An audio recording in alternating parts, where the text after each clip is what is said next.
Assalamualaikum warahmatullahi wabarakatuh. Saya Salma Novita Santri, NPM 1811060228.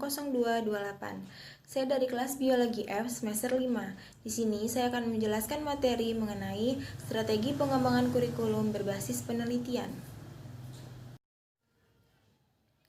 Video ini dibuat untuk memenuhi UAS atau ujian akhir semester pada mata kuliah pengembangan kurikulum yang diampu oleh Ibu Aryani Dwi Kusumawardani MPD.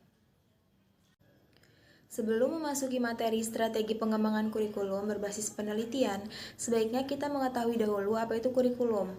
Kurikulum adalah perangkat mata pelajaran dan program pendidikan yang diberikan oleh suatu lembaga penyelenggara pendidikan yang berisi rancangan pelajaran yang akan diberikan kepada peserta didik dalam satu periode jenjang pendidikan.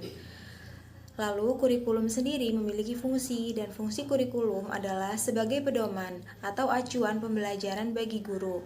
Kurikulum itu berfungsi sebagai pedoman dalam melaksanakan proses pembelajaran. Bagi kepala sekolah dan pengawas, kurikulum sendiri berfungsi sebagai pedoman dalam melakukan supervisi atau pengawasan. Materi selanjutnya mengenai pengertian strategi pengembangan kurikulum berbasis penelitian. Kata strategi sendiri berasal dari bahasa Yunani strategos yang berarti generalship atau sesuatu yang dikerjakan oleh para jenderal perang dalam membuat rencana untuk memenangkan perang.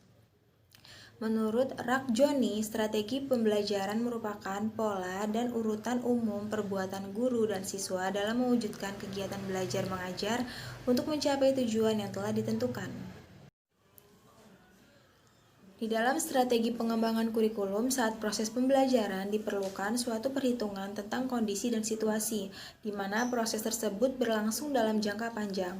Dalam perhitungan tersebut, maka proses pengembangan kurikulum akan lebih terarah kepada tujuan yang hendak dicapai karena segala sesuatunya telah dipertimbangkan secara matang.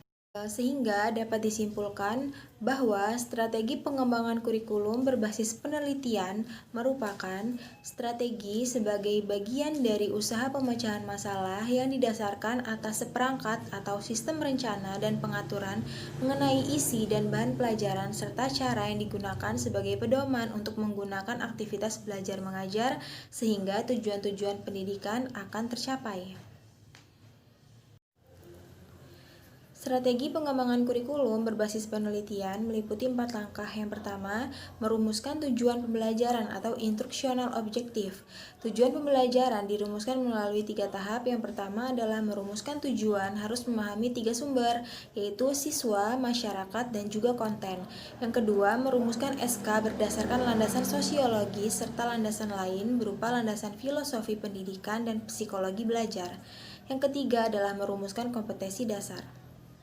Lalu strategi yang kedua adalah merumuskan dan menyeleksi pengalaman-pengalaman belajar atau selection of learning experience. Dalam merumuskan dan menyeleksi pengalaman belajar, hal yang harus dilakukan adalah memahami definisi pengalaman belajar dan landasan psikologi belajar.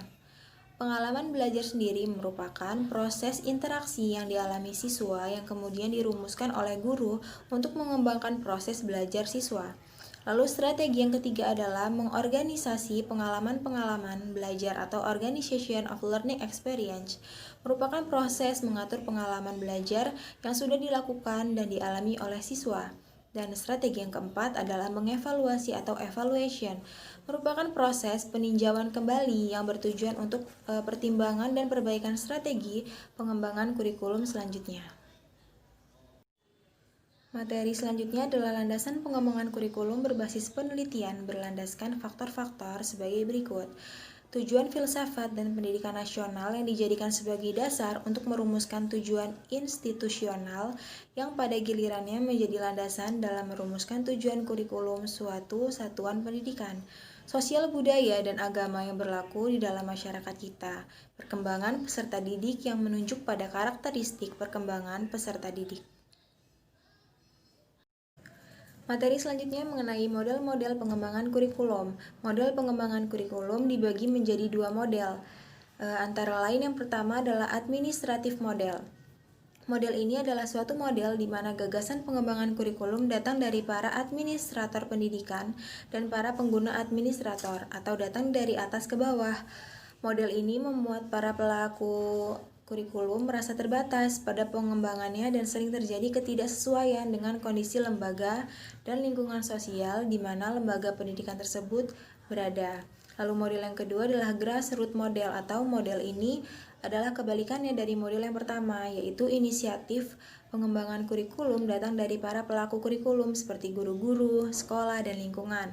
Model ini yang sekarang berlaku di Indonesia dengan mulai berlakunya manajemen berbasis sekolah atau MBS dan kurikulum tingkat satuan pendidikan atau KTSP tiap sekolah yang wajib membuat kurikulum sendiri yang disesuaikan dengan kondisi sekolah, visi sekolah, dan program strategis yang akan diprioritaskan oleh sekolah. Materi selanjutnya adalah peranan guru di dalam pengembangan kurikulum berbasis penelitian. Guru memiliki peran penting, antara lain, guru adalah pelaku utama kurikulum baik dari proses perencanaan, penerapan, dan evaluasi kurikulum.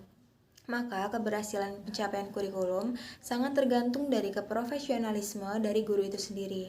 Dapat dikatakan bahwa kurikulum yang sebenarnya adalah guru itu sendiri. Maka pentingnya guru dalam kurikulum adalah bahwa bila tidak adanya guru maka tidak akan berjalannya kurikulum. Baiklah, cukup sekian materi yang dapat saya sampaikan. Kurang lebihnya saya mohon maaf. Wabillahi taufiq wal hidayah. Wassalamualaikum warahmatullahi wabarakatuh.